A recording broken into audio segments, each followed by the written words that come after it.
Did you pay for this one? Good morning. Welcome to CRG Live. It is January 20th, 2026 at 8:13, a little later than normal, but we're here, we're making it, and we have a good show in store for you.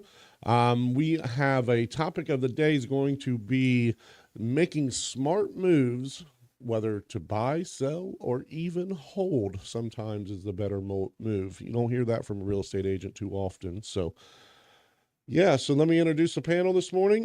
We have Holly, my wife, owner and broker here at CRG, and we have, as always, Kyle Parton, branch manager, loan officer with OVM. How you guys doing? Great. Good. Cold. It is freezing this morning. Yeah, it's pretty cold. It's in the teens. You know, they're calling for ice this weekend. Nice. I'm kind of hoping it does. Why? Because then we're stuck at home and we can't go anywhere. No, we got a basketball tournament this weekend. Oh, yeah, that's true, too. There is that. Hard to play basketball on ice. Yeah, Yeah. we can't. They'll It'll have to make it fun. reschedule it. It'll make it fun. Speaking of that, we had middle schools. I think the high schools as well, but middle schools is what I'm paying attention to because my daughter's a cheerleader, and we having our tournament this weekend.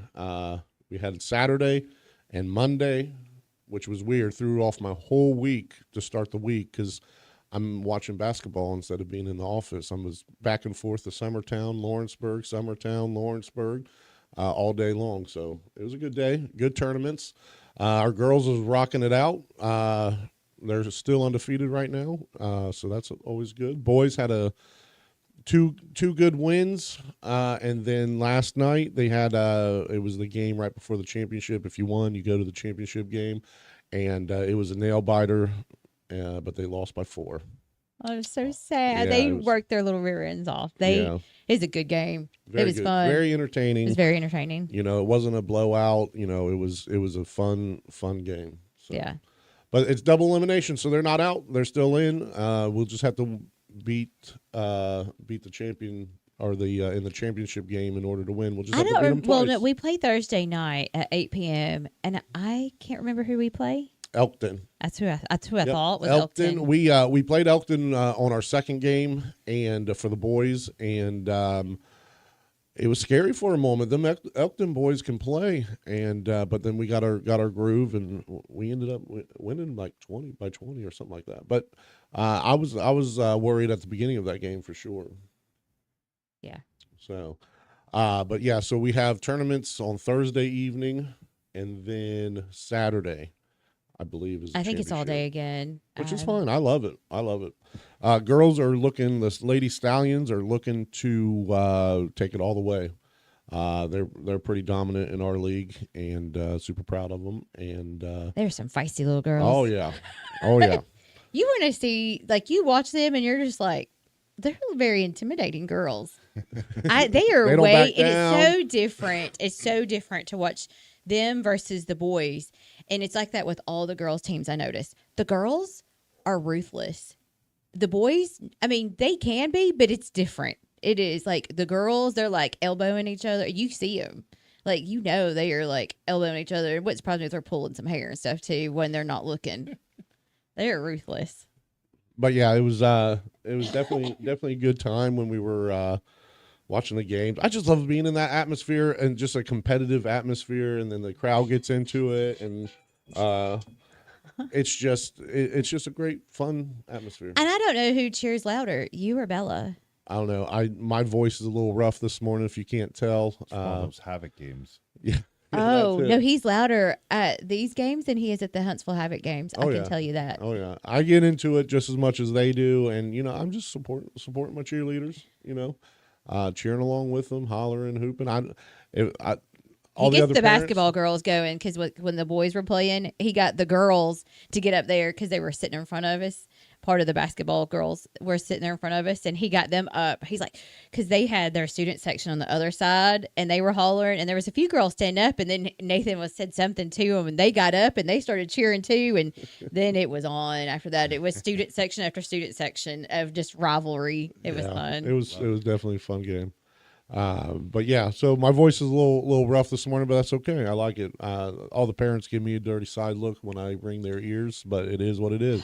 Hey, if they were into the game and being loud and supporting their team, I wouldn't have to do it for everybody. So that's a warning out there for you parents there in Loretta. Let's get a little more active, get a little more supporting out there, and I don't have to do it all. He's very loud.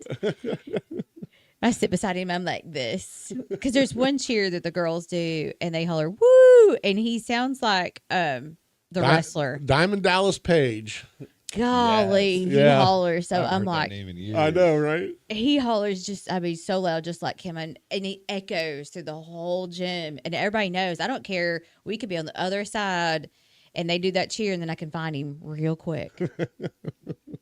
Well, now I have to keep doing it because if I don't, then they think I'm mad at them. Yeah, the cheerleaders look at him like, "What? We're doing this cheer for you," and so they will purposely do this cheer just so he'll cheer for them. There was one day they did it like 4 or 5 times, and they don't do it that many times in a game. They just don't, because they have a lot of other cheers, and they're all great. But this particular cheer, I lost my voice after that game. He came home and he could talk.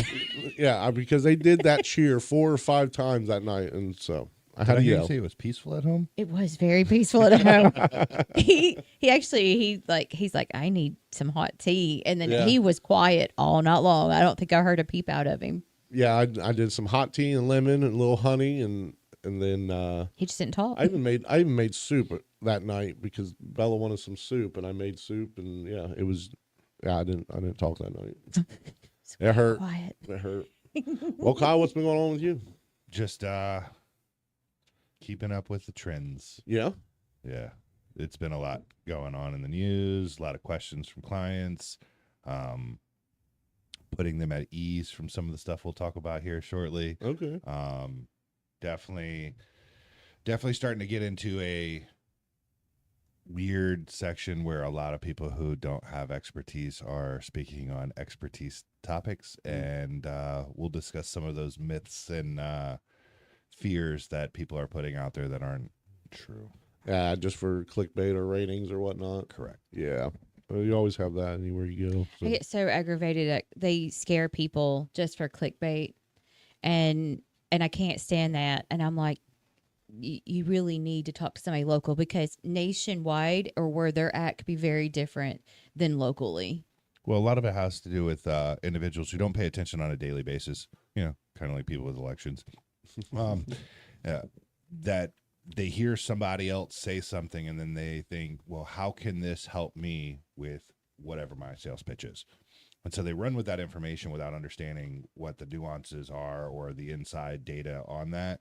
And it just perpetually creates more and more falseness about the information. And then the one person says it, then the next person who follows that person says it, and then the next person, and it's just And then it looks like it's legit because Right. now you have multiple individuals stating the exact same thing. Mm-hmm. Absolutely. Yeah, it's always been like that, especially around election times. It's magnified during Absolutely. that time. And now we're seeing it in the real estate market. Right. Right. It's always something. They have to have something to But talk about, I guess. It's been good, tree down in the front yard. Just bought a chainsaw. Got a Yeah, nice those are little fun. deal at Walmart for, I think it was like $118. Brand new chainsaw in a Nice. box case and everything. It's nothing fancy, but it'll do the job. They cut the tree. It'll cut the tree and it'll cut the other one that's dying. We'll go ahead and just knock that one down while we're at it. And if it died afterwards, it's the best $118 I ever spent. There you go. Yeah, because it definitely costs you more than that to get. I got to get a tree removed, and I'm afraid to cut it down myself. The rental from Home Depot is $47 for 4 hours. Well, I mean, I do have. It's a dead tree. You talking about the dead tree? No, that one I'll cut down. I got a fun new toy. It's one of those little DeWalt 14-inch cordless chainsaw that I got just for this dead tree. But no, I got a tree in the front yard as well in our flower bed, and I'm afraid to cut that one down because it's probably 22 feet ish tall, and it's literally a foot off the house. So I want to get that professionally done. Those are my favorite trees to bring down. Well, I mean, You got license? Are you licensed and bonded and insured? No, So, you let me ask you a tie a question. rope to the tree, tie a rope to Well, the no, I'm truck, not worried about the. pull it towards the road. To pull and then tight. cut it. Well, And I'm then not cut it. worried about the actual tree. I can chop the tree down and it's fine, but I want to get rid of the stump, and I want a professional out there. Oh, now I understand the stump removal. It's too close. We can't burn it. Well, we can't burn it, and I'm just afraid of roots and foundation stuff and all that. Sure. So, like the actual tree, not a big deal, but it's the stump removal that I want to make sure it gets taken out correctly. Because if I just yank it out, I'm pulling half my foundation. So let me ask you in a my question. mind. If you cut down a tree and it accidentally falls on the house, will your insurance cover that? I'm not an insurance agent. Have you ever heard of that? I haven't heard that yet. Hey, so anybody's out there and listening? That's a question. Answer. I would assume. I probably should not say that while it's recorded. What I would do. All right, moving on. Hey, I'm just gonna have to ask about that question. I'm sure it curious. covers something. I'm sure it does. I mean, your rates are going to go up and all that, but Well, you might even lose your insurance if you do. I know with some of them, if you do at least 3 claims, after that 3rd claim, they will drop you absolutely within a certain amount of time. a lot of insurers will do that, So be careful making claims. right? Then your insurance goes up. I don't think we ever have made a claim yet Mm-mm. for anything yet. Not on the house. Most of my stuff, the deductible was close enough to what the repair costs were that it wasn't worth doing it. Correct. Absolutely. Oh, I yeah. just want some major hailstorm real quick because I want a new roof. You know. You might get it this weekend. Yeah, that's true. Oh no. I mean, could ice cause like major damage to your roof? So I don't know how the front is going to look, but sometimes you'll get hail on the front end of some of those storms, depending on how That's warm scary. the front side is as it passes through. But they're talking about heavy opportunities for this area of Tennessee and northern Alabama. Yeah. Yeah, we had you wasn't living here then when we had the ice storm. Because Yeah, how he long have you was. been here? A couple of years ago. No, it you was wasn't even here for the ice storm. I'm talking about like the ice storm back in the 90s. not an ice storm, no. Okay. I mean, I was in Virginia when there was an ice storm, and that may have been the exact same storm. That was terrible. Yeah. Like lines coming down. Oh, due to we the weight did. of the ice and Oh, stuff yeah. like We that. didn't have electricity. Most of us didn't have electricity for 2 weeks. Up north, that's normal. It's like down here, like in Ohio, that's a typical Well, y'all don't situation. normally have ice. Yeah, we do. We can have ice. You know, it just depends on the year. Was y'all without power for like a couple weeks? No, because we're prepared for that.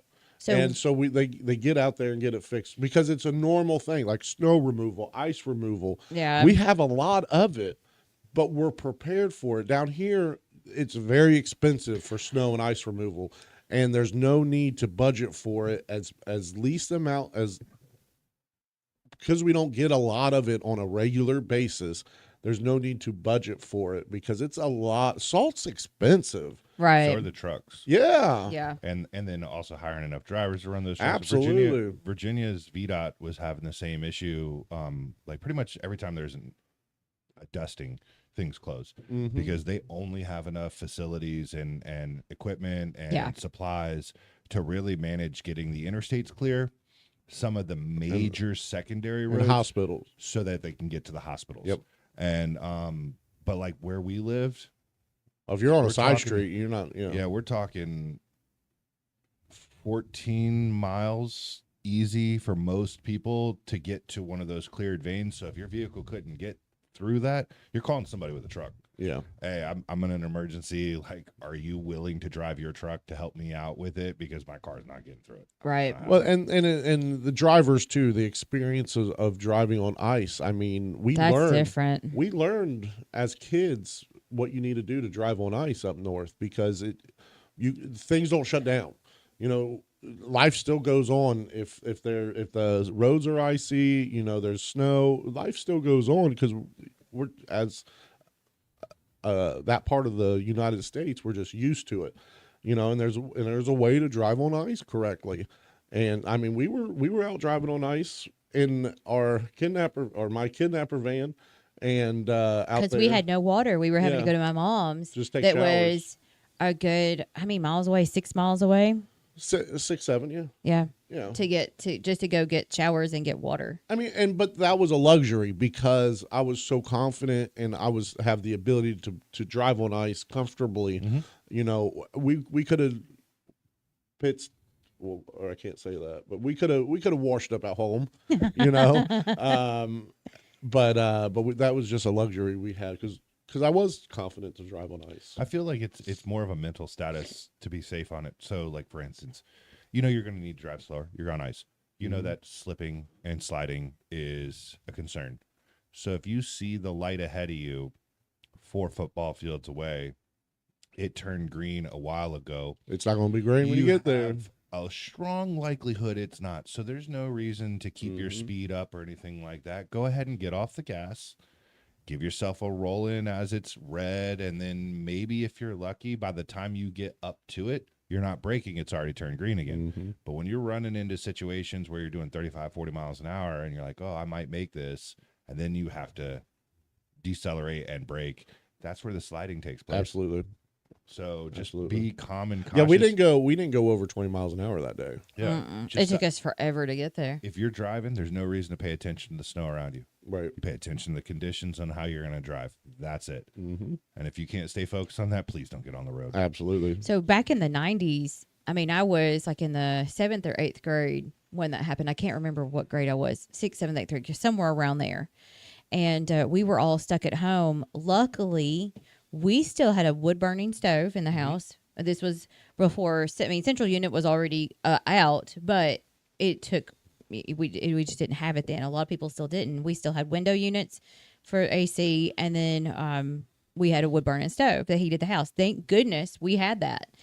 We were able to put cold stuff because we didn't have electricity, so a lot of like cold stuff went outside. We'd have great big coolers because we camped. That was our vacation. So we had like coolers the size of this table, and we would those big old white igloo ones, big, huge. Yeah. And we would put everything in there, and then we had a camp stove, and we had that wood burning stove, and that is how we cooked. I mean, for 2 weeks, and it was interesting. It was some of the best memories of growing up, though, because we just did nothing but read books. We played games. We spent a lot of family time together. We had nothing else to do. There's no TV. Yeah. I mean, I think a reset like that, though, makes you appreciate the amenities and things that we take for granted on a daily basis. These are things that wasn't too long ago. This is an everyday, this is how families had to operate. You know, you're cooking on an open fire. You're having to prepare all that. You're having to clean behind it. You don't really have any hot water because the hot water heater's out. So you're having to get your hands used to really ice cold water while you're cleaning it and whatnot. Yep.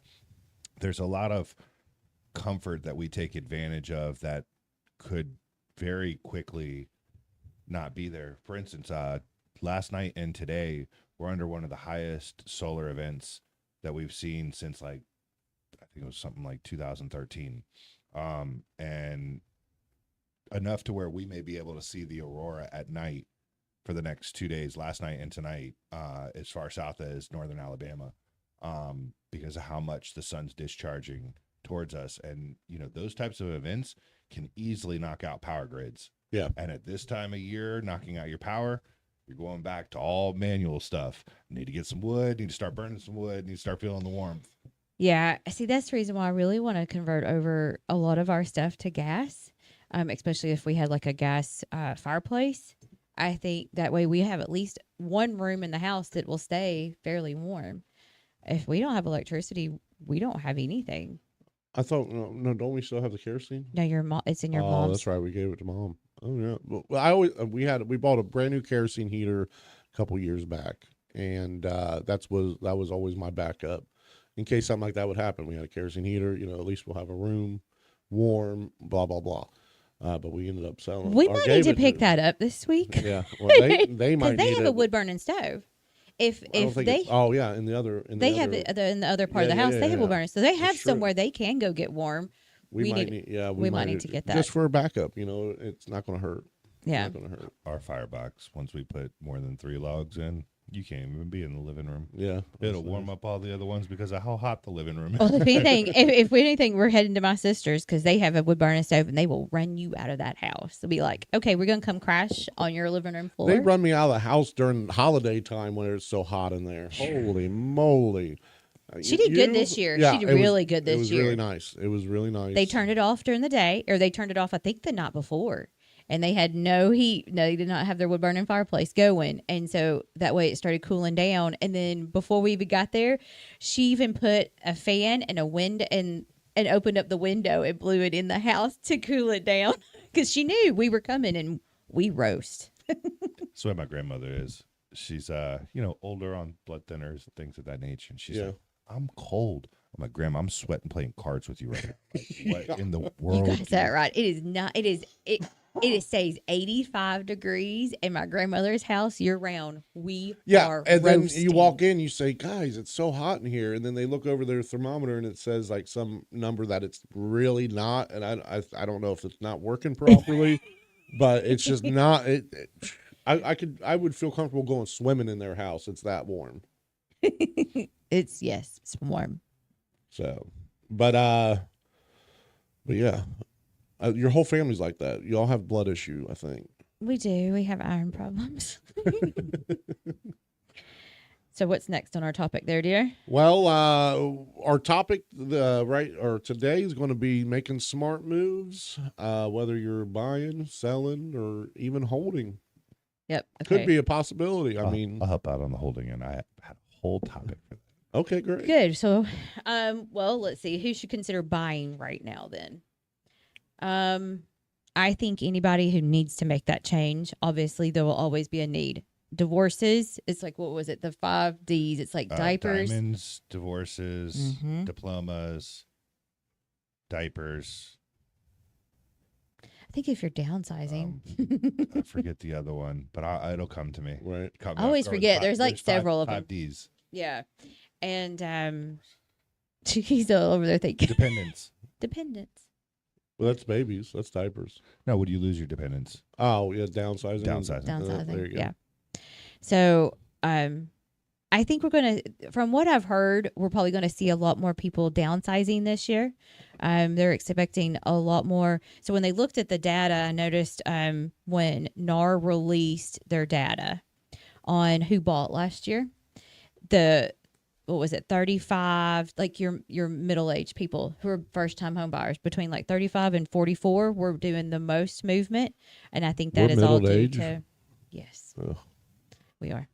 And they do, when we bought, they got at our age. Of course, we upgraded.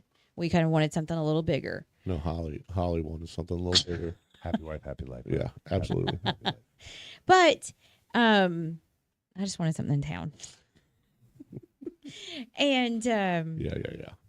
anyway, then you've got your older people who are in that retirement age who are selling and taking the money they make from it and buying something much smaller, much more affordable, less land, one level. We saw a lot of that. They averaged about the same. Those were the 2 most bought houses, people in that age range that bought last year, which makes sense because people are wanting to retire. So they're using the equity because especially if their house is paid off and they're taking and making, $300,000, $400,000 and buying something much smaller for, a $200,000 house that's smaller, one level. And then they have the equity left over to go into more of their retirement. It makes more sense. But they are expecting that to be dominant this year, even over first-time home buyers. I think now's the time for first-time home buyers to get in. They don't have it. They have about 8 months worth of inventory to choose from. Well, that, and because of the 8 months of inventory in this area, you have somebody that's willing to negotiate with you more. They're having Absolutely. a long time on the Absolutely. market, and a lot of times the closing gap is not necessarily debt to income ratio. People are getting paid well. Houses aren't overly priced unless you're in specific areas of the country, but Yeah, I think our market. I think our local market is. I think we've plateaued on pricing. I don't think we're going to see much of a change, whether up or down.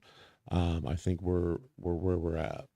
And I think them being able to get those potential extra point in seller concessions or more during the negotiation process, that just puts them in a better financial picture for moving. I mean, unfortunately, if we wanted to, we could smash out a loan that wipes their bank account to be competitive. And that's what we've had to do in the past. And here it is now. They can get some seller concessions to help out with those closing costs and get in with some savings. And sellers fair. are also doing stuff that they needed to do. If they're needing to update, people, because your buyers now won't move in ready. They don't want to have to move in and do a lot more work, especially when they've already spent, a lot of money on down payments or closing costs. Well, think about what you just said with the NAR stuff. So NAR, you said 34 to 40. 44. We're all working full time. So think about that just in context. Back when our grandparents were kids, Dad was always showing them how to use, work on the car. They were always basically the gopher. They learned how to do a lot of different professions and whatnot as Dad upgraded or repaired or did things around the house. Mm-hmm. That generation has not. And now they've been in a rental space where anytime there's a problem, they just make a call to a landlord. And so there is a concern with those individuals moving into a home that they can already see effort on their part, because now they know that it's not going to a landlord that's paying the bill through through their system. They're either calling a contractor and paying the contractor price, or they're having to learn how to do that job for the first time. Yeah. Yeah. And so I think that's where some of the scaredness is with first-time home buyers is just, I mean, if you haven't really done anything to a home since you were for 34 years, you were never taught anything necessarily, a craft to do that or feel comfortable with doing it, like just picking up a couple of extra little steps through YouTube videos or books or Home Depot seminars that you can go to, then they feel really like that is a catastrophic deal breaker. Yeah. And it's really not. We all know that, simple things in a home have to take place. It's really not that bad. YouTube was my best friend when I started doing remodeling. But at And here you was 40, almost 40 years old and doing some of that first time stuff. Yeah. Because you were a tenant for years. Absolutely. And you didn't own your own home. Yeah, I didn't. The first home, I owned, I was almost 40. Yeah. Well, I've always told those first-time home buyers, I'm like, look, what have you done since from now to 34 that you've done successfully on your own? You've cooked, right? Find a friend. Some of them. Find a friend, invite them over, get a case of beer, wait until the job's done, then open the case of beer.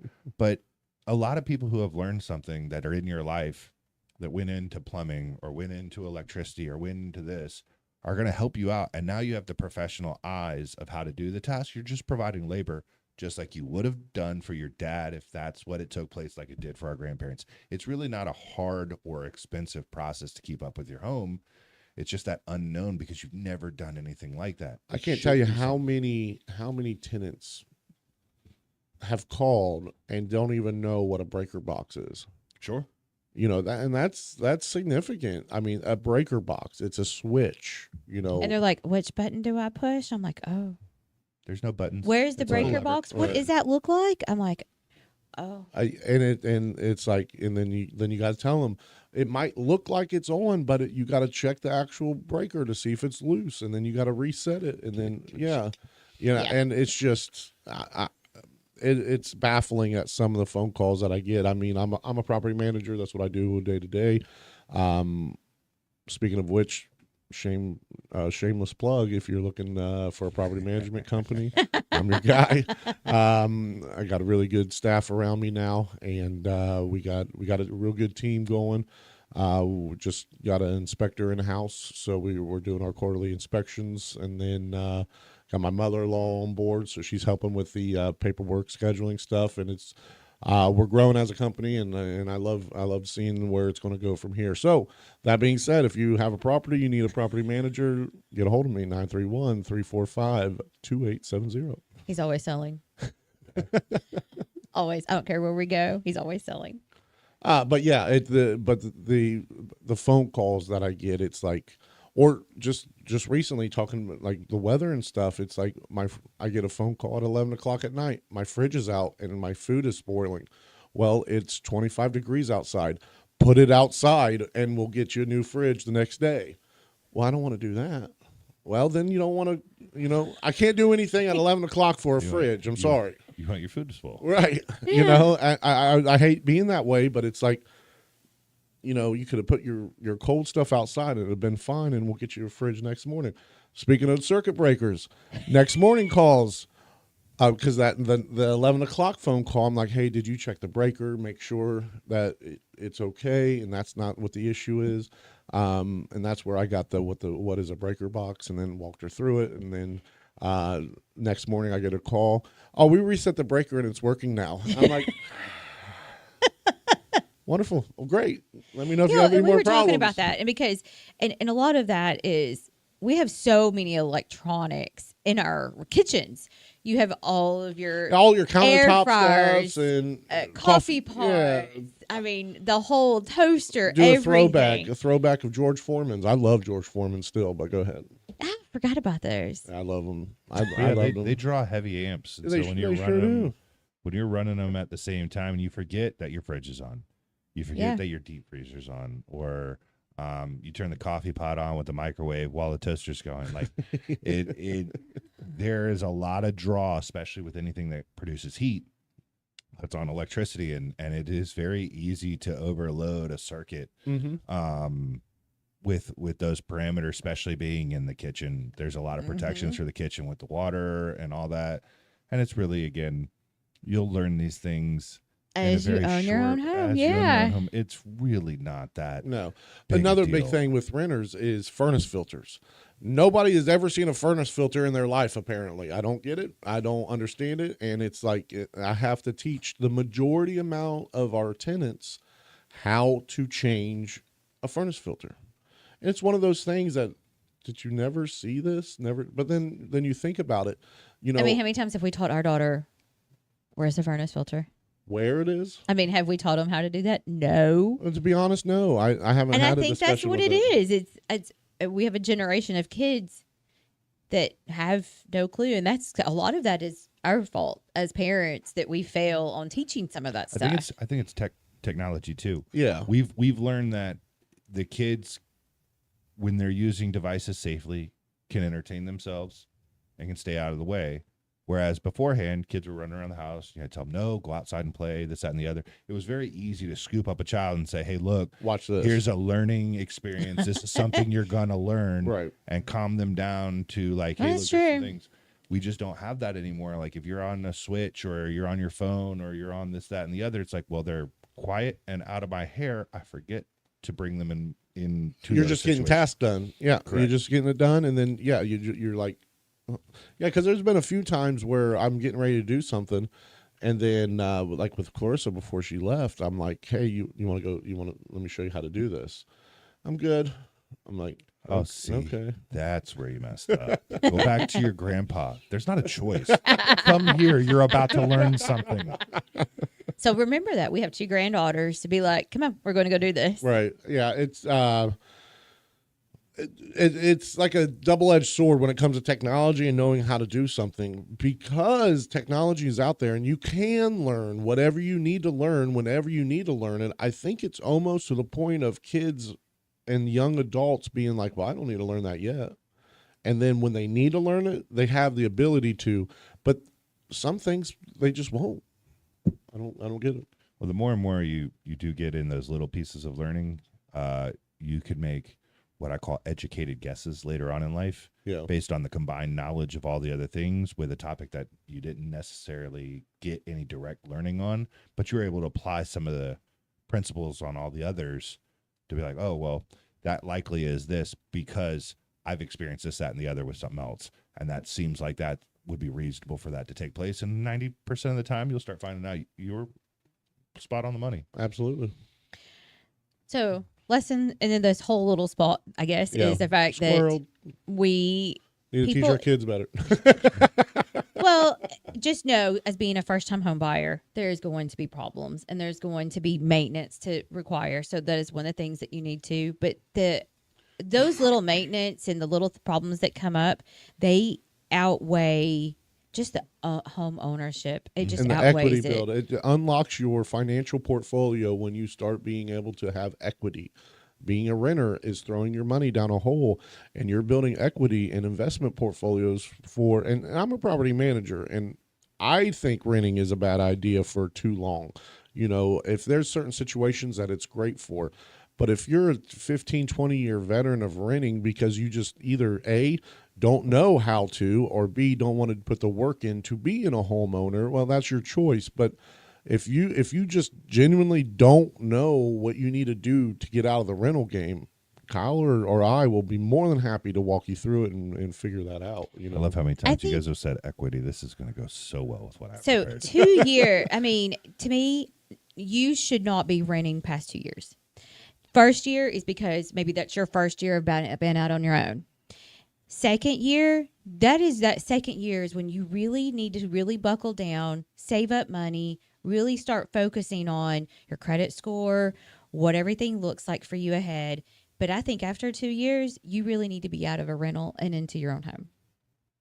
I could see a couple other situations right? Yeah, there In- is in- places for renting. in a career where it's going to be continued education or certifications in order to get to the income of Now a that career. part makes sense. Because like at surveying, I had to sit underneath a licensed surveyor for 4 years, even after I passed the test, before I would actually get my LS stamp. And you're not going to get paid as a licensed surveyor until you get that stamp. And the jump in pay is magnificent.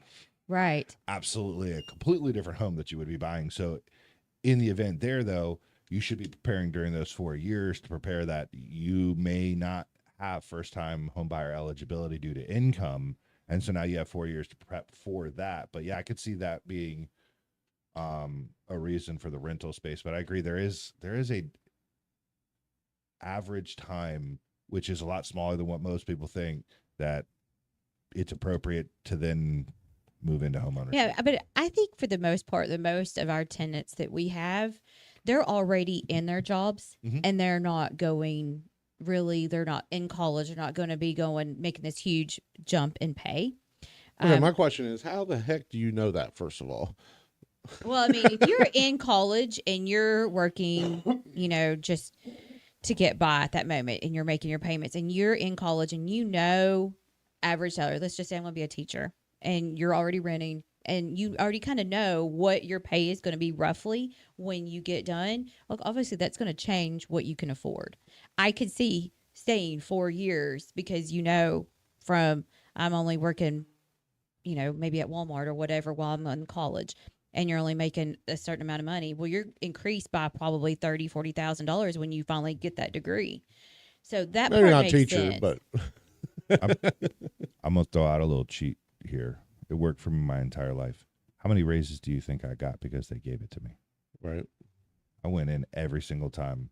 Even when I made a transition in title, they'd make an offer and I'd say, based on this, how much rent has gone up, how much utilities have gone up, how much gas has gone up, groceries and all that. I do appreciate the offer, but if it's not $1.50 more than that an hour, then I'm going to have something to think about. Guess how quickly that $1.50 extra came? It's there. And so I used the market to make sure that I had a wage that was appropriate. Now, you can do that if you're a good worker. That's what I was going to say. If you're just not a good worker, yeah. then you might not want to make that They'll comment. be like, okay, bye. Bye. They may have been waiting for you to say that, but yeah, if you are working towards being an asset in what you do at your career field, then that could just be a person that works at a tire shop. You're pumping out more cars and doing all the things. You will be able to ask for those raises to keep you up with not only the rent market, but being able to get and jump ahead and finally get into the housing market. Yeah. Okay, well, All right, back to the hot topic real quick because That I was think for buyers. yeah. sellers. So selling. I think we're going to see a huge selling right now. I think if you're planning on selling, start getting that house ready. Obviously, spring is coming, but the thing is if you wait till spring, You are going to have more competition. You already have a lot of competition. You already have a right lot of now. In competition. our local market, there's a lot of competition. There's a lot Right. of houses available. So, I mean, I know when Teresa gave numbers last week, I think we were about 8 months of it 8 worth and of some change. inventory. Yep. Correct. So that's swinging pretty hard the other direction. I think the further we go into spring, the more competition we will have because they are expecting to have a big spring this year. I would have loved to hear what her numbers were for this week because we're seeing a lot more applications. Not necessarily saying that that's transitioning to things under contract or this, that, and the other, but it's at least individuals wanting to understand what their financial situation looks like. Yeah. And I'm wondering if we're starting to see some of that spring market preparing. I before think our so eyes right because now. when people start getting their income taxes, Yeah. we pick up. Well, yeah, because they're paying attention. Yes. They're paying attention a little more, and they just want to see, and they have more questions. Because throughout the year, you're not thinking about that kind of stuff, and then when you get your taxes and you see numbers that you normally don't pay attention to, and then you're like, well, let's put it together, and then And yeah, hey, want we more have extra. We information. have this income coming in. We have enough money for a possible down payment. We see a lot more tax season. We start picking up, and yes, it's also springtime, but people have money from taxes usually back that they use it for. Sure. So that part makes sense. I expect everybody is saying that we will probably have a very big spring this year. So I think for buyers and sellers, I would definitely, if I was a seller, I would go ahead and get your house ready and go ahead and get it on the market just because there'll be more competition the further into spring we go. Okay, my question is, okay, I'm Mr. Seller, and you just told me that there's a lot of houses on the market now. Mm-hmm. I don't have to sell. Do I need to hold off? If you don't have to sell, I think that's just going to come down to me, and either you want to sell or you don't. Follow-up Period. question. Ever. Do you want to sell or do you Right. Not, I don't have to. No, that's not the question. The question is, do you want to? Right. Because that's going to factor in of how we do things. If you're only going to be half foot in, half foot out, I mean, Then you're going to sit on the market because there's too much competition. because you're going to want too much money, and it's just not worth that. Because it's going to be like, well, if it sells for this, I want to sell, but if it don't sell for this, then I don't want to sell, and that's such a waste of time for everybody Of time for everybody involved. So Yeah. I don't think you should sell unless you desperately, or like not desperately, but if you really truly want to make that move and make that sale, sell it. I don't care what time of year it is, sell it. That's the way I see that. I think you should go ahead and get your home ready. And I mean, go ahead and do your home inspection. Go ahead and get your home inspection done. See what problems come up. Deal with the major stuff. Put on a fresh coat of paint. Declutter. Clean your house up. That way it will sell for a better price. And you will outdo the ones who you're competing against. Right. And the price point is the Make it biggest smell factor. good.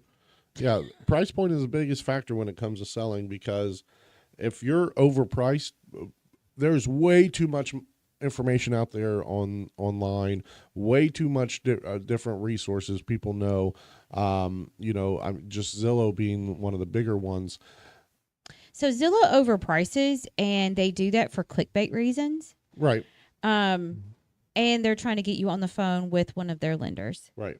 But just remember, when you're selling your house and you have this agent, your listing agent you chose to go with, is saying, we're going to get this and we're going to try this and do this and do this.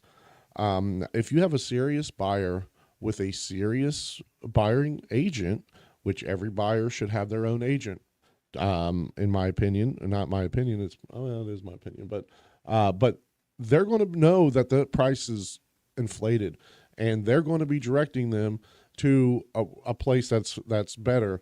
And more, not better, but more suitable for their price range. That's more priced accordingly. I guess. I deal with a whole lot of buyers. I'm in and out of houses all the time, so at different houses, and I know which ones I'm like, that house is not that great. Well, I know this house is going to need a lot of work. Are you okay with that house? And we'll either go look at it or not. And they're like, I really don't want to waste your time. I don't want to go put in new flooring. Right. And we won't even go look at it. I have a slightly different viewpoint on it. You go for it. So if you took your house and you knew that it was going to be sold in the next 6 to 12 months, and you dolled it up, I'm talking all the bells and whistles, rocking and rolling, got a professional clean on the existing oven and all the things. You're going to have the ability to have a higher price range Yes. because everybody is going to want to come see your property. What do we know about human behavior? Everybody wants what everybody else wants. And when they see that, hey, look, I just got my 15 minutes of fame to walk the house, I'm watching another agent and another couple walk out of that home, you have now put it in their mind, this is going to be a fight. Yeah. Absolutely. We're not going to be able to just ask for this because we want to see what kind of deal we can get. If this is the one, which you've dolled it up that way to have at least to grab their attention, they're going to put in a very serious competitive offer knowing they're going against multiple individuals. So Absolutely. he who prepares will get what they want. Mm-hmm. He who does not prepare will not. I agree with that. I mean, it does. It makes a huge difference. I can walk into a house and you can tell a big difference that they have put in the extra work. It smells good. It's clean. It's been staged. Everything is just tip top. They sell if it's priced right. Now you can't go and be like, well, I did all this stuff and I spent a couple $1,000, put on a fresh coat of paint. I want $50,000 more. It's not how it really works. It's still above market price. But if you will come down just to that threshold, you will have a better chance of having a more competitive buyers. They are going to come in. If you'll price it just right or just a touch under, you'll have more people competing and they'll pay more for it. I think we need to have more of that conversation of, hey, if I told you that you needed to put $20,000 in your house to achieve $10,000 more in value and sell within 7 days, would that be worth it to you? And most people would say no. The problem is that they're not looking at, you bought this home 10 years ago. If your home was in that condition, you have now made $85,000 in equity. Now, does that make sense to put in 20 now to get the extra 10? Otherwise, you're fighting to get anybody to care that your property did truly make $85,000, and now you're getting $65,000 or $55,000 types of offers, and you're getting a diminished return on your investment. These estimates are you keeping up with the times. And so though you can go look at this, the data that are out there that are saying, hey, look, you're roughly about $85,000. It's only if you've kept it up in condition. Right. So sometimes some of those investments that you're doing is to bring yourself back into today's standards so that those numbers are accurate. Yeah. And that's where I think a lot of times, like, people go on Zillow and they're like, here's my Zestimate. And I tell everybody the A in Zillow is for accuracy. It's clickbait. Get it because there's no ways.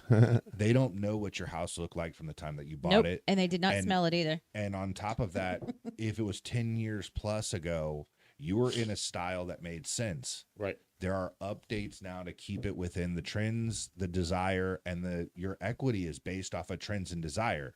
The desire for buying more homes and have that kind of heat to where you're not taking 12 months to sell a property is the reason why those values have gone up. You need to get back into that pool. And so I think asking an agent before you do repairs is huge. Absolutely. Yeah. I think understanding what those trends are, what the things are that buyers currently today are looking for in purchase of homes will help you understand which projects are more of a priority. And then you can look for bang for buck. Yeah. Yeah. I had those. I had a client that we were, she was buying a property here, but she was selling a property down in Florida. And she's calling me, asking me if I want to do this and this and this and this, because I want to try to sell, because we were under contract. She needed to sell her property, whatever, contingency, blah, blah, blah. And I was like, well, making a pathway down to the dock area, and it's going to cost you $20,000 to do that. I recommended her not to do it because the appeal value just wasn't there to spend $20,000, and it's tips and stuff like that. Like, yeah, at a certain point, you can be just throwing money away with the upgrades that you think that are upgrades and the things that you're trying to remodel. And, you know, there's a certain level where you're going to get the peak of the investing this amount doing these things, and anything above that is just a waste because the return on it isn't there. There is that threshold of what you should do and how much you should put into it Yep. compared to what you think it might. But if you go above that, you're literally just throwing money away. You'll never see that again. And You brought up a good point in that. That's their perception of what is desirable. right, That's where we need to get away from. Yeah. Your perception has nothing to do with what the buyers are looking to achieve. because with it's that. subjective. It's and- all subjective. And Pools? that's why understanding what that is currently is what's going to make you more successful with your investment on the rehabilitation or the whatnot, or rehab on the property, because you're not looking for somebody else like you. In most cases, it's going to be somebody younger than you. If you've been in the home for a very long time, you know, if you're selling a home at 45, likely you're not selling to another 45-year-old. It's 34-year-old. Yeah. We can Right. tell with music and all the other things, the slang and all. That's I a can't. different- I can't wait to be 70, 80 years old with grandkids, and I'm bumping Tupac and stuff when I'm like 80, 90 years old. Sorry, go ahead. But like, for instance, shag carpet was a huge thing, right? Yeah. And you may be of that generation where you like love shag carpet. I think it feels great on my feet, this, that, and the other. The person buying your home is probably not in a generation say, that cares "Ew." about shag They're carpet. going to say, "Ew." Ew. So you need to talk to a real estate agent and prepare for like, hey, what is it that is so impactful to the market right now that is helping Right. us sell, and then do those. Correct. Yeah. Berber carpet. Even even if that's outside of your style right now, you already have the intent to sell. So yes, it may not be a style that you would have normally have chosen, but if in the next 12 months you're going to sell the home, what does it matter? Right. It's the style that is helping sell homes. You know, and then just because I'm always selling, shameless plug again, if you are looking that eventually that you're going to want to sell or need to sell, you know, start the process now. Reach out. We have a few really good agents here that Sandra Fritchie just came on board, and she's great at listing and selling homes. That's her forte is listing a property and getting that property sold. She's excellent at it. I'm sure she'd be more than happy, and Holly would be more than happy to do CMA for you. It's a comparative market analysis of what your house is actually is what it's worth, and what we think in our professional expert opinion of how much we're going to get out of that house, and the steps to do to get the best bang for your buck. Just because you might not be ready right now, that's okay. Start the conversation now so we can get you set up to be in the best peak at the time that you're ready to do that.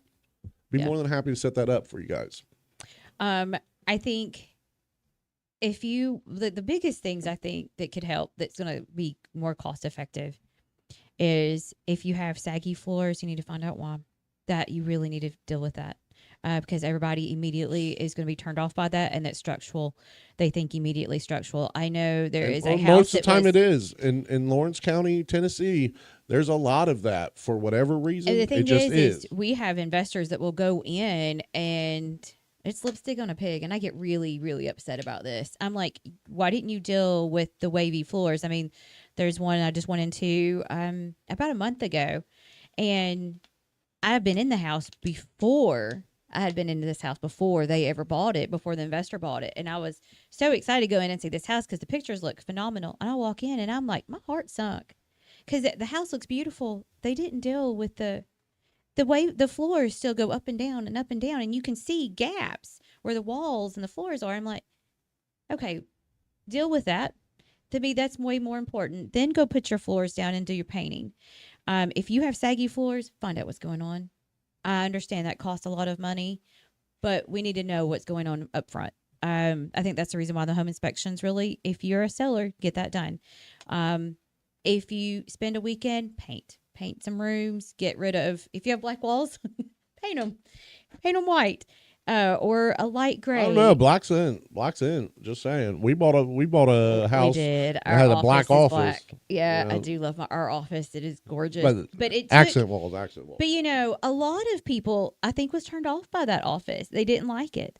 So it just takes a certain person to like that. But if your house is very multicolored, get it all one color. And there is a plethora of things that you could and should do when getting a house ready for the market. And everybody's going to be a little bit different. Each house is going to be a little bit different of what they should and shouldn't do.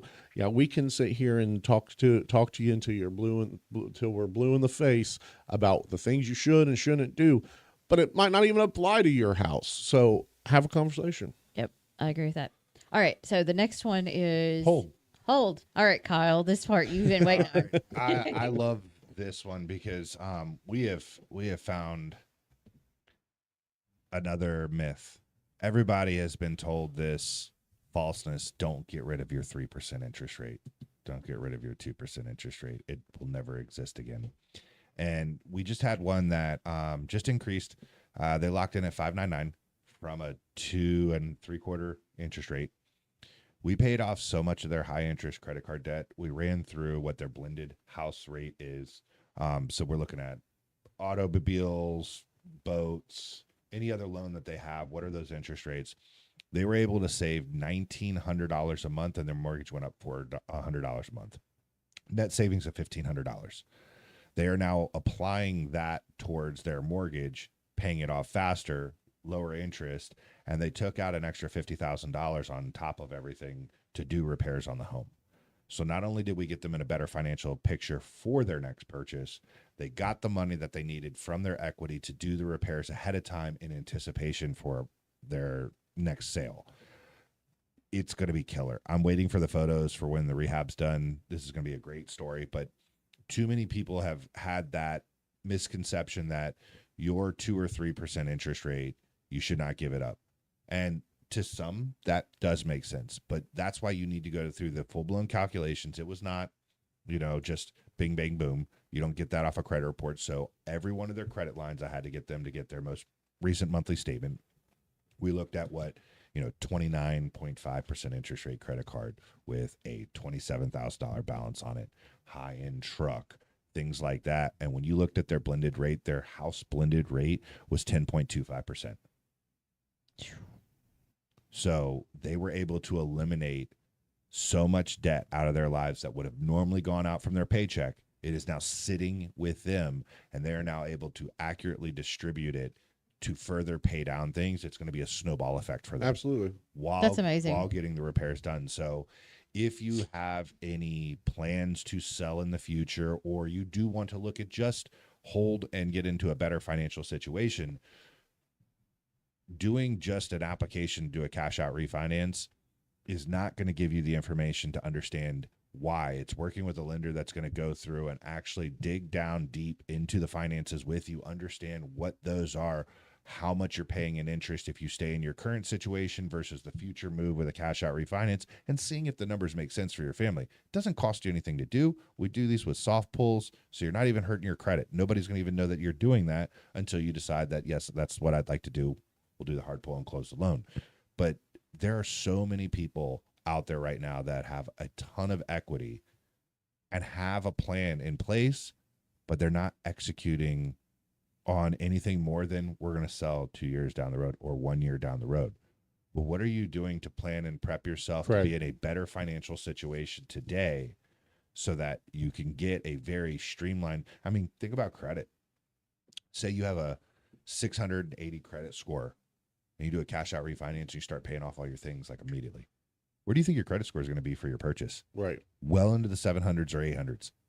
So you're getting a better loan in the future too by making those preparations and understanding what that game plan looks like. And things change, but so can your mortgage. So, we may be looking at, under those situations, what's a 3-1 ARM? Because if you're planning on moving in the next year or two, an ARM situation would be a good position for you because you're going to get a lower interest rate. You can pay more towards your principal, less towards the interest. That way, more of that asset, you're building more equity towards the sale, and it'll never move. It's fixed for the 3 years, and now all your debts are gone. Right. Just the caveat to that is just be prepared to sell because you don't, on the other end. Yeah. Well, if you decide to hold, you're not stuck in an ARM. And an ARM does not always go up. You could find a situation where the index in which it's following lets your rate come down. And guess what? Now your rate came down during that move-in period and you didn't have to pay for any refinance costs. Now, if it does look like, hey, look, we're going to stay here, the market is improved, you can refinance out of that and go back into a fixed rate mortgage. It's just called a rate term. You go right back into a fixed rate because now a fixed 30-year mortgage or a 15-year mortgage, 20-year mortgage, whatever it is that works best for the family, that is the better suitable situation because you're not intending to leave. So many people are fixated on fixed right now, but a 30-year fixed mortgage is good only if You stay there for 30 years. in that position without refinancing. Yeah. Right. See, I think military is probably going to benefit, I think, the most from an ARM. Absolutely. Because of having to move so much. I think that's going to be one of the things that we'll have a conversation with our daughter once, we kind of see if she's going to make this a career. Those are probably the directions she will probably end up going. It would just make more sense to do that kind of thing. It made a lot of sense previously when we were a couple years ago when we were in the low interest rates and people were buying homes, then transitioning to rent them out because your cash flow is a lot higher. You have a $1,400 mortgage, you're able to charge $2,200, $2,500 in rent. Speaking of that, if you need a property manager.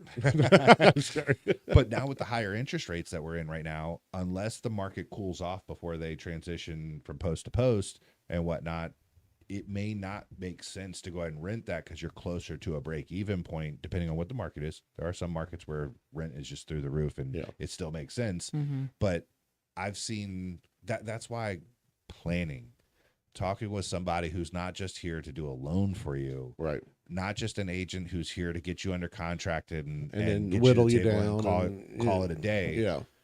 People who are invested into your future are the ones that you should find that you should be working with. Absolutely. Right. You should surround yourself with people who know more than you, always. Even no matter what job you do or what you're at, you should always surround yourself with people who are very successful and have a better education and grasp on things than maybe you do. See, Andrew, that's why I say go play. I was gonna say something a while ago. Now I forgot. And it was about the stuff that you were talking about. Cash out refinance. Oh, ARMs. that was the other thing. Title company, even the title company I went to recently, she said they are seeing a lot of refis right now. Mm-hmm. That is all they're mostly doing right now is a lot of refinance. Well, again, it's the misconception of those who don't understand that, yes, you may have a 3% or maybe a low 4. We'll go with the low 4s. Well, I don't want my interest rate to go up on my mortgage. Well, of course, if it doesn't financially make sense, you don't. But when you start running the numbers and understanding what picture you're going to look like in the next 24 months, you're like, for instance, when was the last time you didn't have a credit card payment? How did you feel Yeah. when you didn't have a credit card payment? We only got one left. What about a car loan? How did it feel when you didn't have a car loan? Right. When was the last time that was, though? That would be amazing. My 10, car gets paid off 15, 20 years ago? Yeah. We have the ability of putting you in that situation again, doing a reset. And then if you are diligent with your money, yes, you may be going back into a 30-year mortgage, but You're going to be debt free. For instance, the guy that I talked about with the 1,500, that's one part I didn't say. If he only applied half of that to his principal every payment, so he netted in his savings account $750 a month, he would have actually paid off that loan, or he will be paying off that loan 2 years faster than where he already was in his current. So it's not that you're attacking on years. What you've done is you've freed up income so that you can apply it appropriately to get away from things that you're paying a bank for the asset just to borrow because you borrowed the money. Yeah. I think if you're going to do something like that, I think while you take care of all of that, I think you probably should enroll into some classes or a class to help you to not repeat what you already did as far as credit cards and all kinds of debt. I think you should look at a different way of life after that point. If you get a clear start and a clean start, well, keep it a clean start, but you got to educate yourself and so you don't fall back. You got to into have the same that patterns. desire. I mean, culture, marketing. I mean, like the credit companies spend an absorbent amount of money for marketing to just make you feel that debt is normal. Sure. I think the majority of everybody thinks debt is normal. Because the majority amount of people that is normal. I don't know anybody that's not in debt. Being debt free, To be honest, is not normal. I know. But it should be as a it should be the other way around, but it's not because Obviously, of we're that. Dave Ramsey fans. Yeah. You can tell. Huge Well, Dave Ramsey so fans. so here let's run a Dave Ramsey thing. Everybody talks about Dave Ramsey. I have my own challenges with some of the things he says. I think there is good debt. For instance, a home. Well, no, he thinks a home is a good debt too. He just Right. wants you to pay it off in certain stages. Sure. Car, maybe not so much because it's depreciated Hell, as soon as you get no. off the lot. Yeah, You yeah, know, yeah. things of that nature. Absolutely. But, you could look at, let's just say you get paid X amount of dollars a month. We'll use the $10,000. You could look to take out $20,000 extra from your cash out refinance that didn't have a place, and now you have a nest egg. And now you have the ability, especially for like a job where it's commission, you have some ebbs and flows, seasonal work, things of that nature. Absolutely. Rather than running back to credit cards and whatnot to save the day, because it's so easy to swipe and forget. But if you're managing your safety net, if you had to pull $1,000 out to make up for the difference of what the bills are, you now know, hey, I went from 20 to 19. How do I get that extra $1,000 back into my savings? Mm-hmm. It keeps it very conscious. It keeps it very relatable and understanding. When you start running up a credit card with these hidden interests and whatnot, you never really get to see, well, what is it that I'm doing every single month in interest, and how little am I taking off the principal, and how that kicks the can down the road before it's paid off. Right. Whereas now you have a safety net or a nest egg of a month or two of extra income. A full-blown emergency account of what you're speaking of should be, depending on what kind of how stable your career is. In our situations, being real estate agents, We have to have 6 months. we have a goal of 6 months of a emergency fund, liquid money just sitting there, doing nothing. You can put it in a high interest savings account. There you go. But being able to just let it sit there for those droughts in real estate, for those emergencies that pop up. But if you have a very stable career, you're not going anywhere, you have the longevity, everything's fine, then at least 3 months Yes. worth of an emergency fund will be appropriate for you. And that's just liquid cash you don't touch, period, for no reason. That is a zero balance. That is for emergencies only. That is for major issues. You lose your job, you're hurt at work, and you can't work for 3 months. You have way to pay your bills. Absolutely. What are high yields at these days? I'm going to look that up for the next podcast. But let's just say your high yield is 6%. You took the money out on a mortgage that's 6%. You're Yeah. flat. You're flat. flat.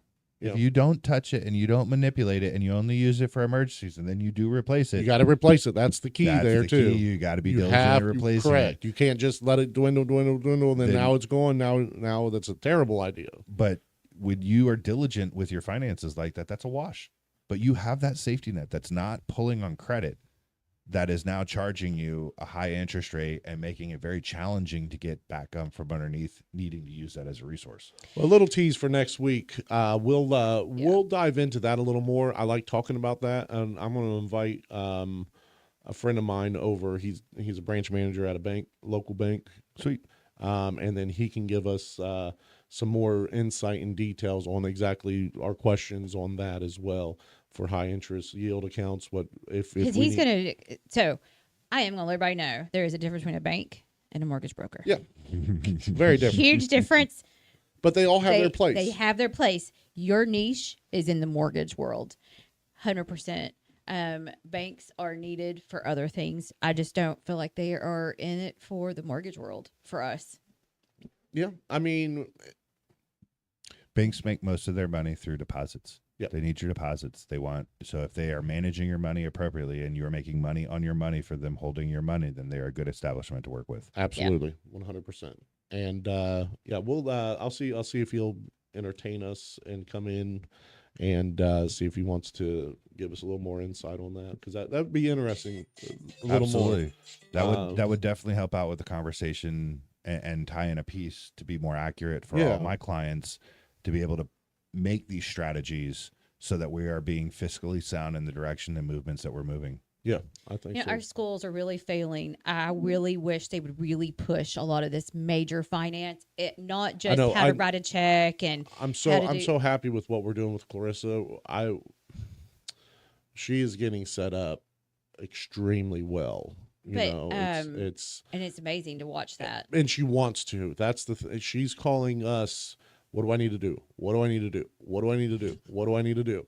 And I love it. And She calls you. She don't call me. I wish I was that diligent and forethought of that at her age, because We would be looking at retirement soon.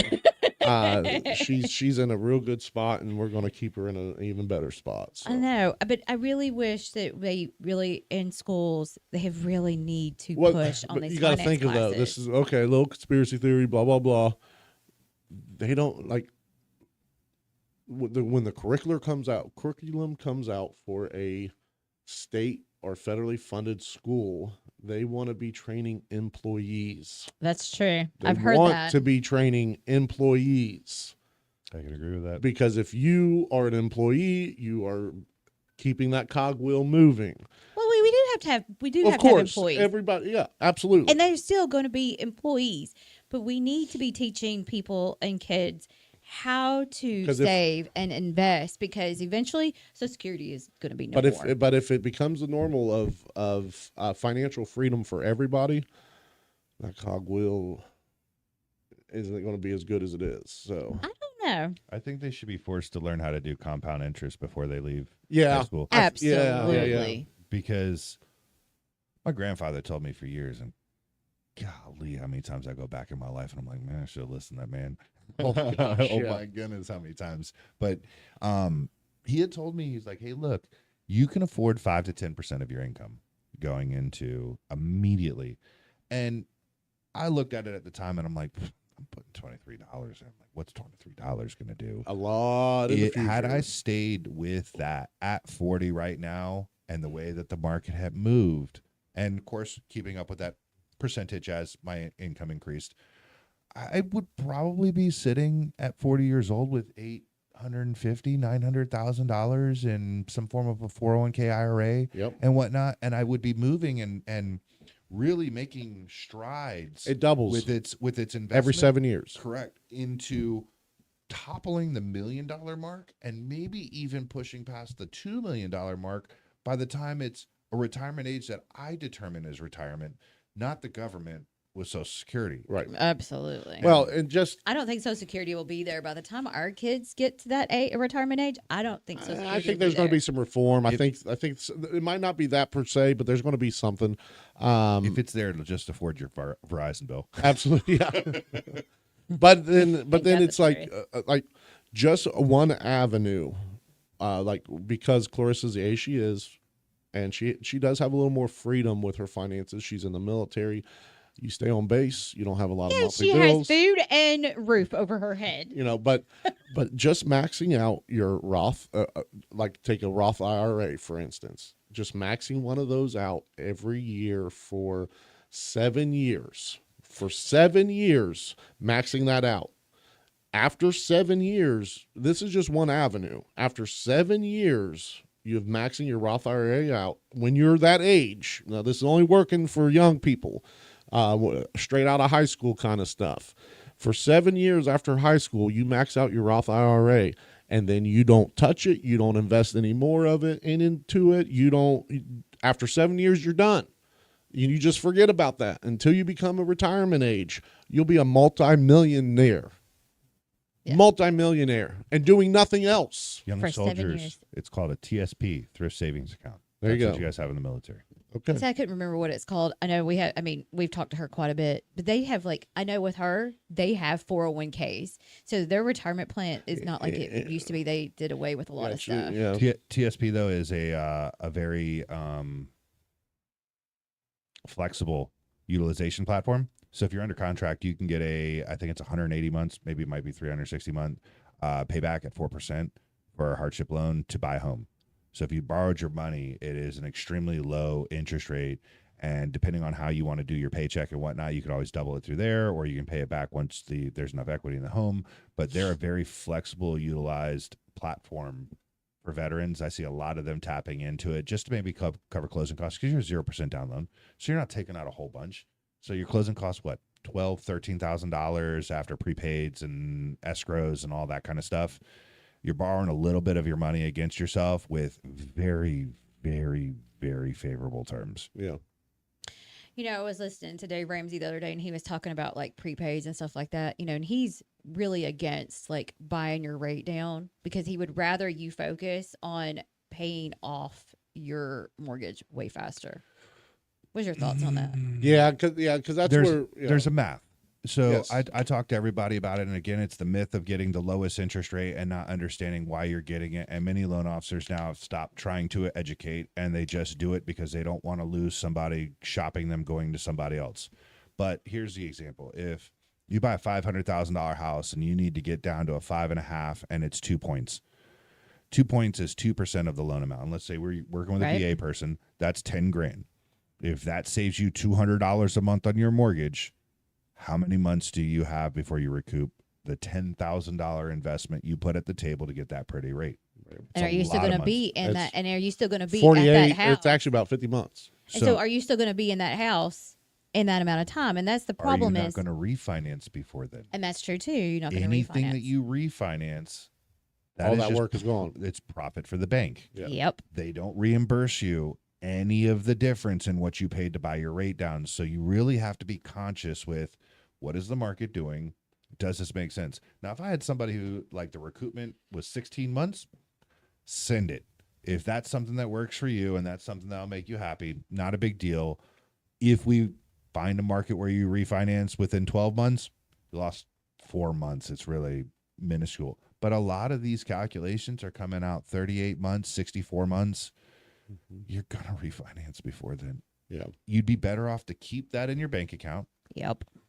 apply it towards the difference in the monthly payment that you don't like, and whatever's left over when it's time to refinance, then you might want to dig down a little bit further. But right now, you're digging into a period that the market's already going to naturally move to. Right. Now, if we were, say, your natural rate was 4.75 and you were able to dip down into the threes, we might not see threes naturally for the next decade. I don't think so. So the reality, I mean, is that it might took be a good pandemic. investment at that point because you may have just finalized the loan's position for the entirety. Like it'll never get better. And at that point, that's where That would discount make points- sense. That's where discount points really make sense.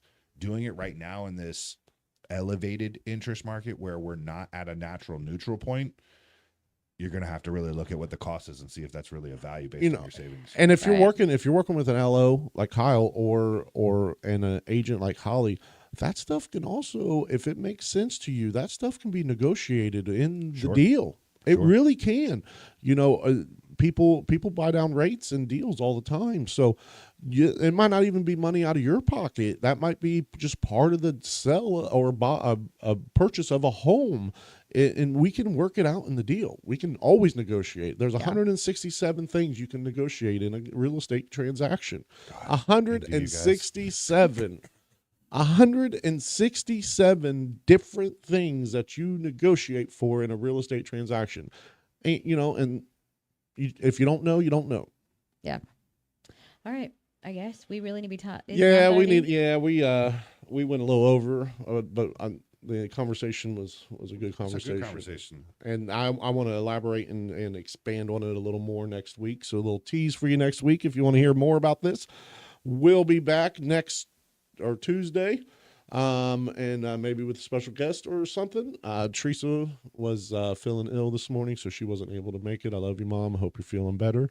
And then if you need a property manager, give me a shout. My name is Nathan Cavins. My number is 931-345-2870, or give us a call here at the office at 931-762-4247. If you are looking to buy your new home or if you are looking to sell, be sure to give me a call. I am Holly Cavins. You can reach me at 931-345-2406. And my name's Kyle Parton. I'm here to help you make a really good financial decision. This is a great team to work with as well if you're looking at anything real estate. So feel free to give us a call here at the office, or you can call me directly on my cell at 757-717-5806. All right. Well, everybody have a